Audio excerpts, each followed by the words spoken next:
let's come back to what's going on here in the UK in terms of our energy policy, the thing that affects our cost of living, whether we can keep the lights on, whether we'll be allowed to drive our car anywhere. Let's talk about this with Shapps, who's, of course, the Energy Security and, I would say, or Net Zero Secretary, who joins us right now. Good morning to you, Mr. Shapps. Morning, Julia. Thank you very much. I've still got to get that job title changed to something more accurate, Mr. Shapps, but there we are.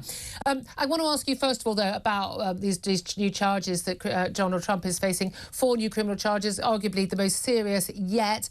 Just your reaction to those charges overnight? Yeah, I mean, just waking up to the news, we see this rumbling on for a long time in the States. I'll leave it to the American judicial system. I don't think I've got anything helpful or constructive to add, but let's see what happens there. OK, I was just wondering about the idea that we could actually have someone running to be Prime Minister in this country who was facing criminal charges or even running from jail or governing from jail. Would that be allowed in our system? I don't know what the Constitution says. I think it's pretty unlikely, I have to say. One would hope so. But anyway, I figured you wouldn't be able to talk too much about that. Let's try and keep some relations with the United States going. Let's talk about what you're doing today, though. You're hosting this Energy Securities Roundtable at number 10, meeting with industry leaders. What are you going to be talking to them about? Yeah, I mean, actually, I'll be talking to them about £100 billion of new investments that they have lined up between them to make sure that we do have our energy security in this country. I should say, actually, they're both in renewables and in oil and gas, this £100 billion. So it does show that I think that as you create the energy security that we need, you need to be acting on all fronts. Well, we're acting on all fronts. And yet, look, I mean, a lot of us were welcoming the announcement yesterday that we were going to be seeing those earlier the week, these new licences for oil and gas exploration in the North Sea. The reality is that doesn't really touch the sides of the extra energy we do need. Why do we still have net zero targets, which I know, everybody but just Bob Boyle know we're not going to achieve? Even Kemi Badenoch, one of your colleagues in Cabinet, is apparently urging Cabinet ministers, I'm assuming you as well, that we need to drop that 2030 target for the ban on the sale of new diesel and petrol cars, because we won't have enough electricity or enough charging points to actually keep those cars on the road. Why are you still sticking to a policy you know isn't achievable? So, I mean, first of all, look, I'm not sure whether you're saying you don't think climate change is happening at all. I happen to believe we didn't even discuss that. Yeah, OK. Well, the net zero target is off the back of that. But rather like you, I'm not somebody who thinks that we should do that in a way that destroys people's lives and destroys people's livelihoods, which is why yesterday I was up in Teesside at the Britain's biggest gas importing location, with all the pipes coming in from 30 oil fields and gas fields, rather, in the North Sea. And I have said and believe we should max out our available supply because it's actually cleaner than the alternative of importing it. But you raise a sensible point about, well, can we make this transition? All the evidence is we can. This country actually has done more, gone further. For example, 10 years ago, we were producing 40% of our electricity was coming from burning coal. But this year, it's virtually nothing. So we've shown that we can make this transition. But we won't do it, as Labour want to do, by denying ourselves access to our own oil and gas, and instead crazily importing it with up to 4 times the amount of embedded carbon. It is a bonkers policy from Keir Starmer, which this Conservative government is doing this in a practical and sensible manner, which I think will help people. No doubt at all. I believe the Labour policy is bonkers. However, it was pretty bonkers also to close down our gas storage facilities when we were facing an energy crisis. Also pretty bonkers to be in power for 13 years and not build any nuclear power stations. Well, look, I agree. In the first 5 years of the 13 years were the Lib Dems who were expressly against it and wouldn't go into coalition with agreement to build it. Of course, the only nuclear power reactors still operating in this country were all commissioned under the Conservatives. I was very proud last November to be the first Secretary of State to put money into nuclear power, £700 million, for nearly 40 years. At Sizewell C. So we are back on track with that. We're not on track. We're not going to have enough electricity to actually meet our current needs, let alone the future needs, if we're going to be more reliant on renewables by 2030. You're the energy. You're the energy security minister. You know that. But I don't agree with that. The industry is warning of blackouts, for goodness sake. Well, first of all, there's no chance of blackouts under our policy. I agree with them under Labour's policy, which is, by the way, to move the decarbonisation of the electricity grid so far forward to just 6.5 years' time that we would experience blackouts, in my view, if we try to follow the Labour policy. That's not our policy.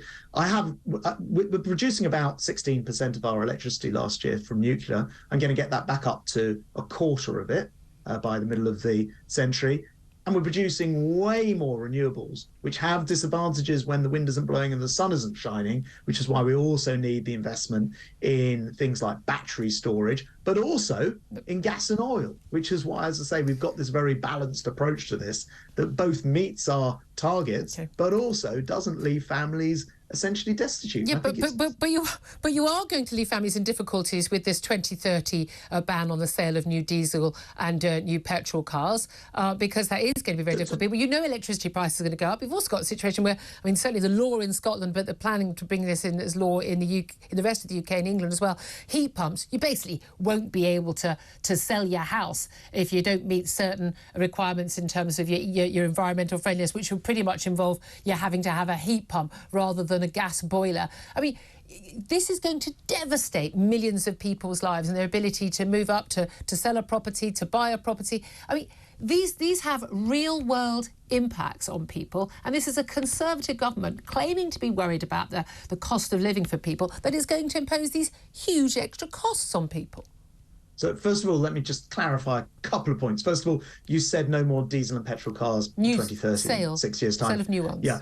That's not quite right, actually. It's 2035 where you won't be able to buy a brand new pure petrol and diesel car. 2030 is a point at which there would need to be a plug on the end. But I should say, over a third of cars being sold today have plugs on the end of them. So the transition's well underway.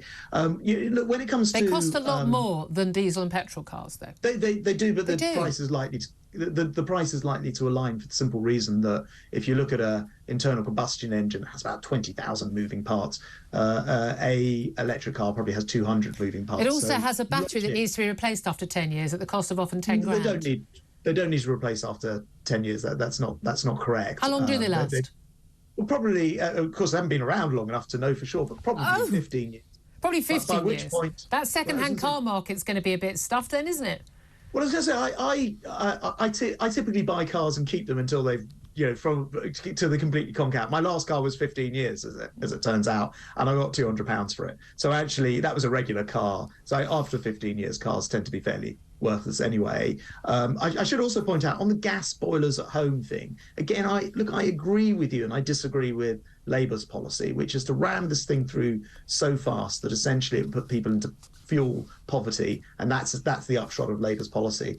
We're not saying that homes we can carry on having gas boilers installed. I think 2035 is the target date on this to stop installing them. There is a lot that needs to happen with things like heat pumps and indeed the installation. They're more expensive and they don't work.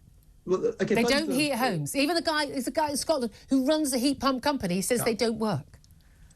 So it'd be interesting to know then that over 90% of people who do install them after 2 years say they're either satisfied or extremely satisfied. The people who've done it are usually very wealthy people. They've got the sort of home where you can have a heat pump in the garden, big old homes. They've got, they don't work. There are many complications to sorting out these long-term plans. I don't disagree. Right. Look, I've only got a minute left. I'm going to ask you about. Can I ask you about the migrant barge? Sorry, we're running so late on time.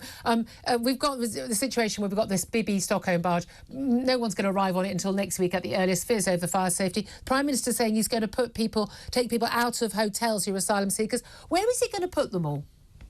Well, look, things like these boats are part of that solution. And but by the way, you'll be interested to hear this. I've just discovered that actual ship was used by Germany to house migrants previously. So people who say it can't be done, it's impossible, it's somehow unworkable, are completely wrong. Yes, we've got to get through whatever the safety regulations of course. But where are people going to be housed? It cannot be right. Say again. Where are people going to be housed? If they're not going to be put in hotels, they're going to be housed. Private accommodation? I mean, who are they going to be competing with?